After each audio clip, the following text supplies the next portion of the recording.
Alors, le mouvement coopératif est un très important mouvement, très ancien d'abord. C'est une des terres où est née la coopération, avec l'Angleterre bien sûr, et avec l'Allemagne. L'Allemagne, ces trois pays, c'est de là que sont parties toutes les formes de coopératives, comme vous le savez. Et aujourd'hui, le mouvement coopératif français comprend des coopératives dans beaucoup de secteurs, je l'ai dit, mais des très grosses coopératives dans plusieurs secteurs, notamment la banque.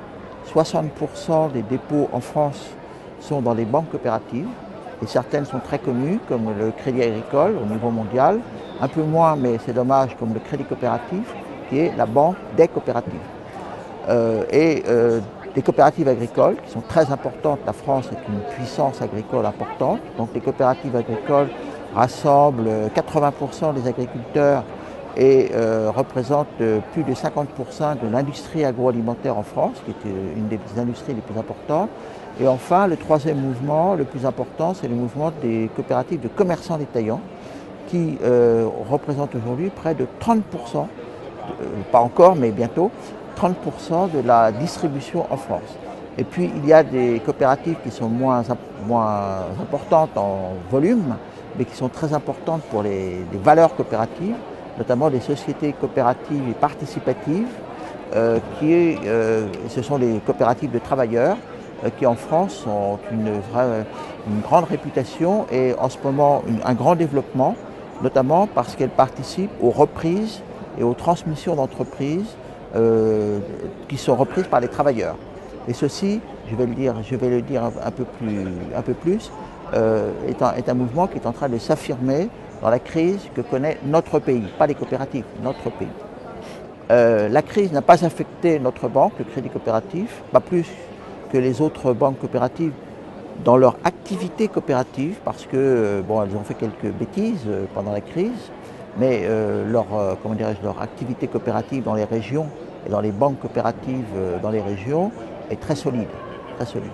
Et dans l'ensemble, les mouvements coopératifs français ont continué pendant cette crise, depuis de 2008 à 2011, de développer leur chiffre d'affaires et les emplois.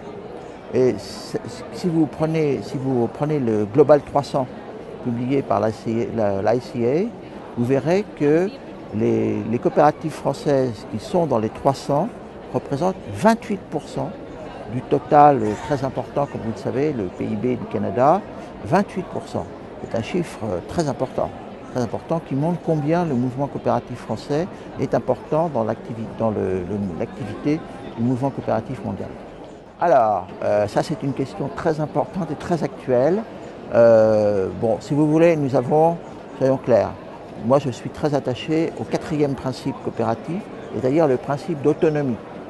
Bon, nous travaillons, ce sont les qualités, les principes des coopératives qui font leur succès, mais bien sûr, la France est un pays, comme vous le savez, de droit, pas de common law, et nous avons besoin du gouvernement et du Parlement pour adapter les lois à l'évolution du monde et de la société. Et c'est exactement ce qui est en train de se passer en ce moment.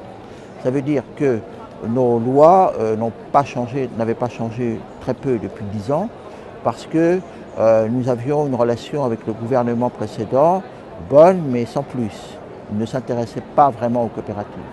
Le nouveau gouvernement nommé par le président François Hollande, qui a fait de très bonnes promesses pendant sa campagne électorale à l'économie sociale en général et aux coopératives en particulier, dans ce nouveau gouvernement, il y a un ministre délégué à l'économie sociale, Benoît Hamon, avec lequel nous avons d'excellentes relations. Il est venu au Cooperative Summit de Québec et il ne connaissait pas très bien les coopératives, il a été ébloui. Et maintenant, il les connaît beaucoup mieux, les coopératives, beaucoup mieux. Donc, il projette de faire une nouvelle loi sur l'économie sociale, à côté des coopératives, il y a les associations et les mutuelles qui en France sont très importantes, et donc une nouvelle loi sur l'économie sociale, d'une part, et d'autre part, le président François Hollande a promis que la nouvelle banque publique d'investissement, on en parle en Angleterre, je crois qu'il y a un projet aussi, s'adresserait bien sûr aux PME, petites et moyennes entreprises, mais il y aura un chapitre et un fonds de 500 millions d'euros qui sera réservé à l'économie sociale.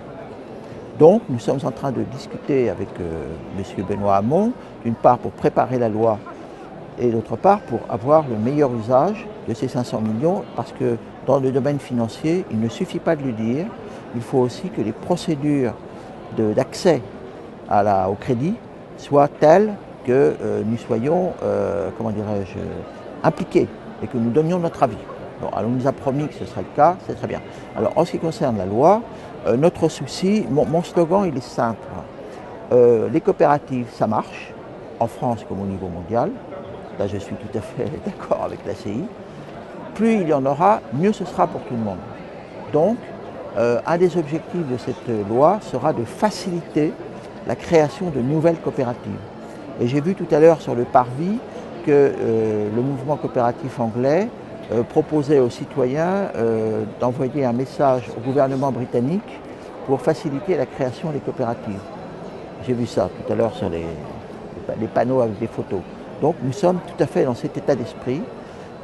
Il faut faciliter la création des coopératives. Il faut aussi encourager leur premier pas, parce que c'est difficile. Vous savez que l'accès au capital est difficile. Donc une fois que c'est lancé, ça va. Mais au début, il faut les aider à se créer et leur fournir des fonds propres, du capital, avec des moyens adaptés. Donc c'est ce que nous demandons au gouvernement et manifestement, il nous écoute et nous sommes pleins d'espoir pour une année 2013 avec de nouveaux instruments et par conséquent de nouvelles perspectives pour qu'il y ait beaucoup plus de coopératives. Donc nous sommes là pleinement en accord avec, bien sûr, avec l'Alliance coopérative internationale. Je crois que l'année internationale, c'est quelque chose qui est, pour nous, a été et est très important, parce que je vous le disais, les pouvoirs publics en France, alors au niveau local, on connaît les coopératives. À Paris, beaucoup moins. À Paris, beaucoup moins. Donc l'année internationale a attiré l'attention des hommes politiques et par conséquent, c'est comme ça que nous pouvons progresser sur les sujets dont je viens de parler, que ce soit les sujets de cadre législatif, et vous savez que ça fait partie du blueprint, et nous pensons que c'est un sujet très important que d'avoir des cadres législatifs adaptés pour les coopératives, et par ailleurs sur les questions de financement, par exemple le Global Development Fund, auquel le Crédit Coopératif a tout de suite donné son accord et fait une promesse de financement. Pour toutes les raisons que j'ai dites. Effectivement, c'est la première fois que nous participons à une expo, nous n'avons pas participé aux précédentes. Et là, moi, en tant que président du mouvement coopératif, j'ai pensé que ça valait la peine, dans cette année, de montrer mieux ce qu'est la coopération en France, qui n'est pas toujours très connu, par exemple, enfin je ne donnerai pas d'exemple, mais ce n'est pas, à mon sens, pas suffisamment connu.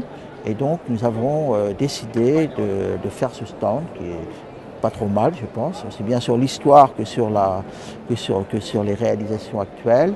Et donc nous sommes très contents de participer à cette très belle exposition dans ce lieu magnifique, historique, enfin oui historique, les gares du 19e siècle, ce sont des monuments d'histoire. Et donc je pense que ce cadre met en valeur tous ces stands et rend leur visite agréable et intéressante. En tout cas, c'est ce que nous souhaitons. Nous souhaitons avoir beaucoup de visiteurs sur ce stand et c'est le cas. Donc nous sommes très contents d'être ici.